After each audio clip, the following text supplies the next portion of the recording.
Halo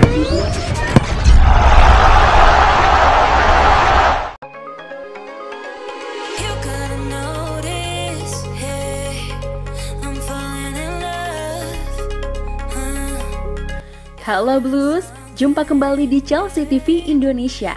Kali ini, Chelsea TV Indonesia akan mengabarkan secara spesial untuk kalian tentang berita terupdate seputar Chelsea yang tentunya tidak boleh kalian lewatkan. So, pastikan tonton sampai selesai ya Blues. CIES sebut nilai Mason Mount lebih dari 100 juta euro. CIES Football Observatory secara teratur menerbitkan data tentang pemain sepak bola. Salah satunya adalah data tentang perkiraan nilai transfer yang memperhitungkan usia, kontrak, dan tentu saja keterampilan sang pemain. Cukup unik saat melihat data tersebut karena daftar 5 peringkat teratas diantaranya dihuni oleh 4 pemain yang usianya di bawah 22 tahun, mulai dari Kylian Mbappe, Jadon Sancho, Trent Alexander-Arnold, dan Marcus Rashford. Hanya Raheem Sterling lah yang usianya menyentuh 25 tahun. Sedangkan pemain tertua yang masuk di top 20 adalah Anthony Griezmann dengan usia 29 tahun. Dan yang termuda adalah Alphonso Davies di usia 19 tahun. Kendati tidak masuk 20 besar, nama-nama seperti Messi, Robert Lewandowski, dan Cristiano Ronaldo masih masuk dalam 100 besar dan hanya merekalah pemain yang memiliki usia di atas 30 tahun. Sedangkan pemain Chelsea yang masuk dalam peringkat tertinggi dalam daftar tersebut adalah Mason Mount yang kini berusia 21 tahun.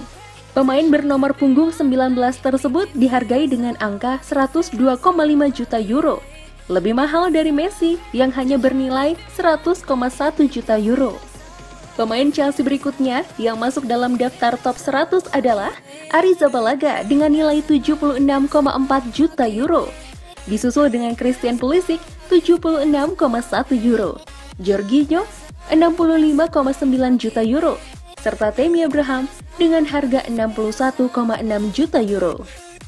Nilai-nilai ini tentu tidak memiliki banyak pengaruh di dunia nyata. Hanya saja, banyak orang beranggapan data ini cukup menarik untuk dikomparasikan dengan value di real market untuk dijadikan patokan dan pertimbangan yang baru.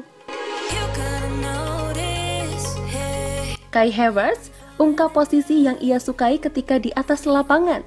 Di tengah spekulasi bahwa Chelsea sedang melakukan pembicaraan dengan Kai Havertz, bintang seharga 89 juta pound sterling tersebut secara terang-terangan malah sudah mengungkapkan peran apa yang dia inginkan di dalam skuad barunya nanti. Meskipun bukan pemain klasik nomor 10, Kai Havertz mungkin akan memilih posisi nomor 8, alias di sebelah kanan tengah. Kendati demikian, ia selalu menikmati diri di atas lapangan ketika memiliki banyak bola di kaki. Itulah alasan mengapa ia juga pernah memimpikan punya nomor punggung 10.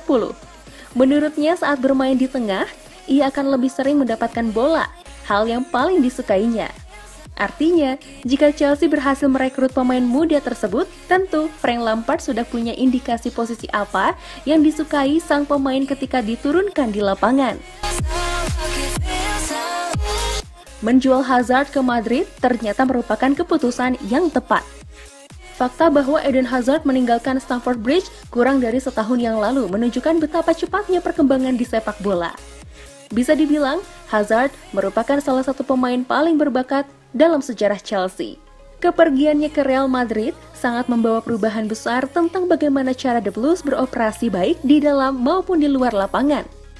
Namun belakangan ini, data yang sama sebelumnya dari CIES Football Observatory menunjukkan bahwa nilai Hazard telah turun secara signifikan. Pemain berusia 29 tahun tersebut sekarang hanya bernilai 65,5 juta euro saja. Padahal setahun yang lalu, nilainya masih berada di 100 juta euro saat hijrah ke Madrid.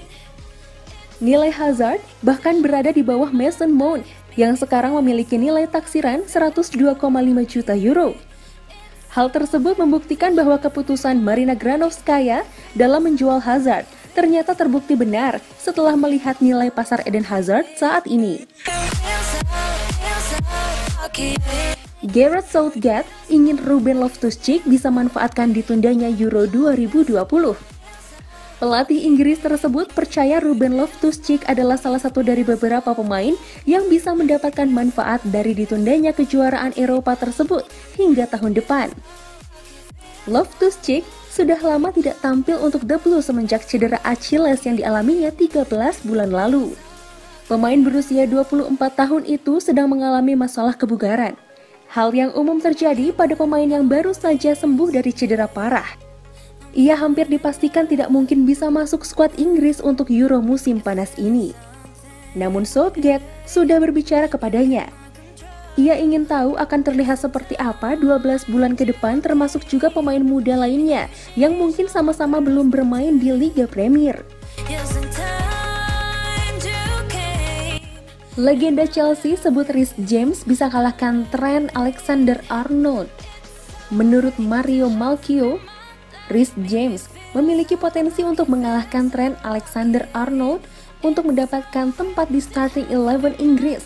Mantan bek Chelsea tersebut mengklaim James memiliki semua atribut untuk bersaing dengan pemain Liverpool tersebut di panggung internasional.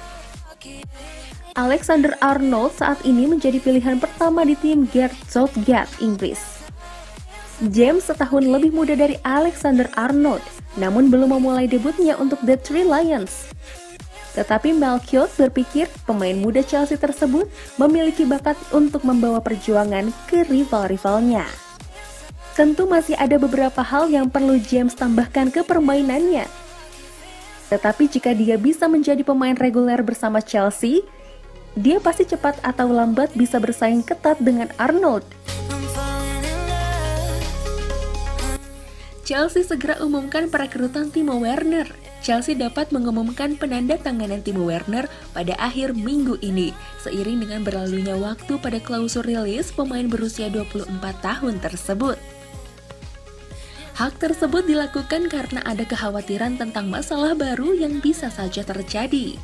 Klausul dalam kontrak Werner harus selesai sebelum 15 Juni mendatang, yang berarti The Blues dapat mengumumkan transfer sebelum tanggal tersebut. Tentu penggemar Chelsea sudah tidak sabar menunggu musim depan karena Frank Lampard akan benar-benar memulai revolusinya. Chelsea bisa tebus Philippe Coutinho dengan kesepakatan tambahan. Menurut laporan terbaru, Philippe Coutinho bisa bergabung dengan Chelsea di musim panas ini jika The Blues mau membayar Barcelona uang tunai ditambah seorang pemain dalam kesepakatan. Bayern yang sedang meminjam Coutinho memiliki kesempatan untuk menebus secara permanen dengan klausul 89 juta. Tetapi tampaknya mereka tidak mau mengaktifkan klausul ini. Alhasil, pintu terbuka bagi Chelsea untuk melakukan pendekatan. Barcelona ingin mendapatkan kembali uang 142 juta pound sterling yang dibayarkan ke Liverpool pada Januari 2018 untuk menebus Coutinho. Tetapi mereka sadar bahwa pandemi coronavirus akan menyebabkan ketidakpastian dalam keuangan industri sepak bola. Opsi pinjaman pun sempat mengemuka, di mana Barca hanya perlu menunggu 1 tahun lagi sebelum menguangkan sang playmaker. Namun, menurut laporan Sport Spanyol, Barcelona kabarnya bersedia untuk mengejar opsi lain. Barcelona bersedia menerima uang berkisar 44,5 juta sampai 53,5 juta pound sterling ditambah satu pemain dalam kesepakatan. Raksasa Catalan akan menerima pemain yang bernilai sekitar 26,7 juta pound sterling dan dilaporkan sedang mencari pemain bertahan. Barca dikatakan menginginkan bek kiri atau bek tengah, di mana hal itu memberi Chelsea keunggulan atas pesaing mereka yang juga sedang menginginkan Coutinho. Emerson Palmieri dan Marcos Alonso adalah nama yang mungkin dapat digunakan dalam kesepakatan, meskipun nama yang pertama tampaknya dipaku untuk bergabung dengan Juventus. Itulah tadi beberapa berita terhangat minggu ini yang berkaitan dengan Chelsea. Bagaimana tanggapan kalian tentang berita-berita tadi, Blues? Buat kamu yang mau request, mau dibahasin sesuatu, atau mau diskusi? Silahkan komen-komen di bawah ya. Jangan lupa like, share, dan nyalakan lonceng notifikasi supaya kalian gak ketinggalan berita terupdate dari Chelsea TV Indonesia. As always, I'll see you in the next video. Stay safe everyone!